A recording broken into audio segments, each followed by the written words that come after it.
What's up, everybody? Welcome back to the JW Show. It's that time here. Make sure you like, subscribe, and share this video. Help the kid get to 50 subscribers. All right? Definitely appreciate y'all. Now, we got that out the way. Somebody I know, somebody I know always drags about how a man's supposed to be mysterious and whatnot and basically play mind games for a female. And I have to agree that when you play mind games with a female, he sat there and they sat there and said that, oh, you should play mind, you should keep it mysterious, that way you don't show all your cards at once to a woman, this, that, and the third. And I have to sit there and say that he is right. Don't show all your cards to a woman. But don't be mysterious. Keep it 100. Simple as that.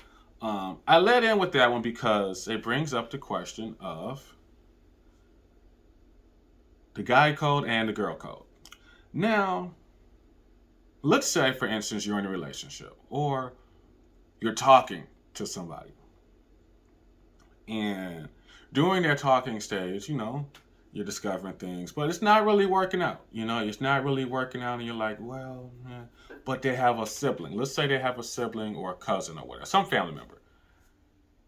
Is it one acceptable to stop talking to person A to talk to person B, the family member, if the family member is showing you more interest and actually wants you?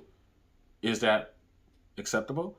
Two, is it acceptable for you to break up and go after your girls or your boys' ex or whatever after, let's say, 5-6 years?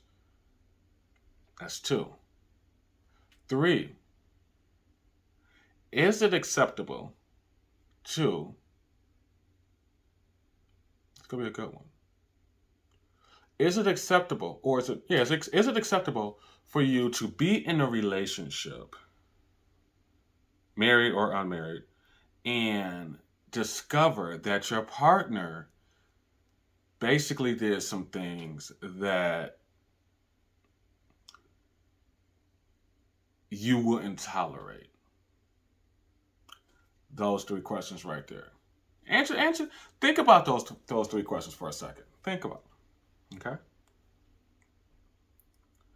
First question I'm gonna go to: is it acceptable, to stop talking to one person and go after their family member if they're showing you more interest? I am going to say, and I know I'm gonna get some slack for this, but I'm gonna say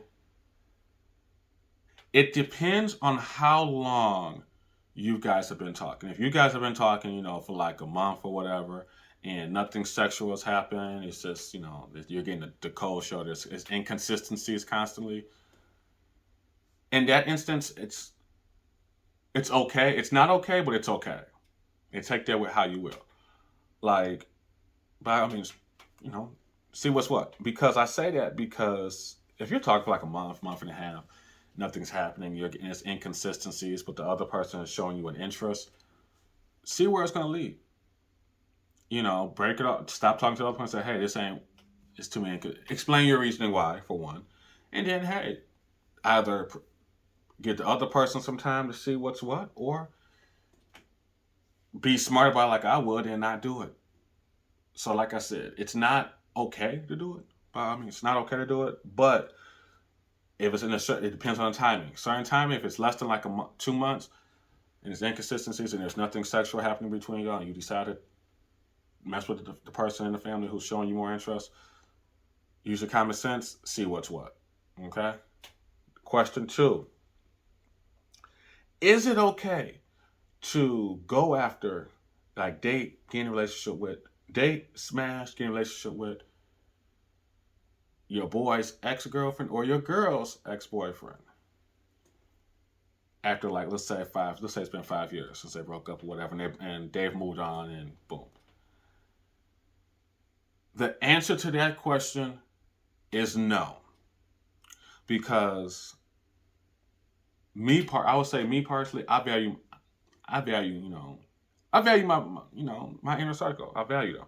I'm not gonna sit there and smash, pursue my boy. Anybody that my boy has sat there and dated, smashed, or whatever. No, I'm not gonna try to talk to them because at the end of the day, that's my brother.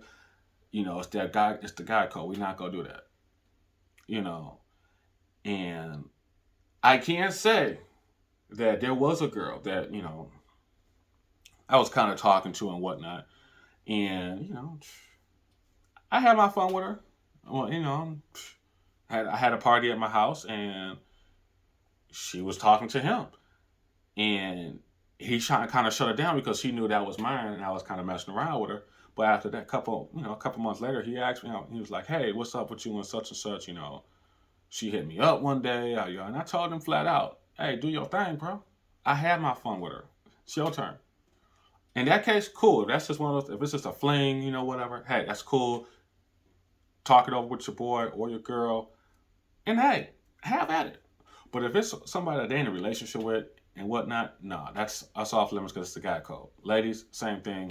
It's a no. It's messy. Just don't do it. All right. Third question, or whatever. What would you do if you discovered that your partner did something, we'll say before, obviously before you, and something sexually, let's say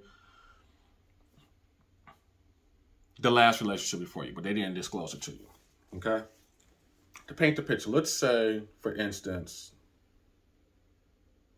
they smashed somebody. Let's say not smashing, but let's say they did a threesome, gangbang, whatever, and there was a video of it, but they never told you about it, and you happen to discover it one day. Would you break up with your partner, take a break, or just talk it out and try to figure it out and and just talk about the shit and let it go? I would say, me personally, if it's like the relationship right before we got in, yeah, this is like, let's say, 6 years into our relationship. Well, I mean, I ain't even gonna worry about that. Like, hey, whatever. But if it's like our first year of relationship and I'm finding this out, yeah, at that point I'm gonna cut my losses because I feel like you lied to me. You could have told me about it. What else are you lying to me about? And on this channel, y'all know me by now. Y'all know me by now when I sit there and say communication is very big, and that's one of those things you got to communicate because at the end of the day, if you don't communicate it, it's gonna get out. And when it gets out and you don't bring it up and get ahead of it, the outcome of it and the reaction of it's going to be way bigger than if you would have just got ahead of the storm. Okay? Now, overall recapping on this episode, yeah, we talked about, is it cool to pursue somebody like a family member or a best friend if the person you're talking to ain't really being consistent with it? Yeah, we discussed that. We sat there and said, yeah, it's cool, but it depends on timing and how long you was talking to said person and if anything sexual has happened. 2, is it cool to smash your homies or your girls, ex or whatever? Of course not. Hell no. Don't do it. If it's somebody that you just been fuck buddies with, get the permission, talk it over, see, hey, at that point, have at it. Because it ain't, just have your fun. 3, if you discovered your partner did something crazy sexually that's very crazy, and they never brought it up to you, depending on how long y'all been together, talk it out. If y'all been together for 6 years and y'all just not discovering this, let that shit go. They with you now. But if it's in the first year, talk it out. If they make your decision to see if that relationship, they ain't keeping anything away else from you, and if you still don't feel like you can get past it, cut ties, move on to the next. All right. Now, I'm gonna have some more couples talks on this channel as well. Make sure you join the experience at kickingitwithjw.com and head over to Worlds Collide also. Over there, subscribe over there and subscribe here. I'm trying to get to 50 subscribers. Worlds Collide is already at 50 subscribers, so let's match that up over there. And as always, thanks so much for rocking, and I'll catch y'all next time.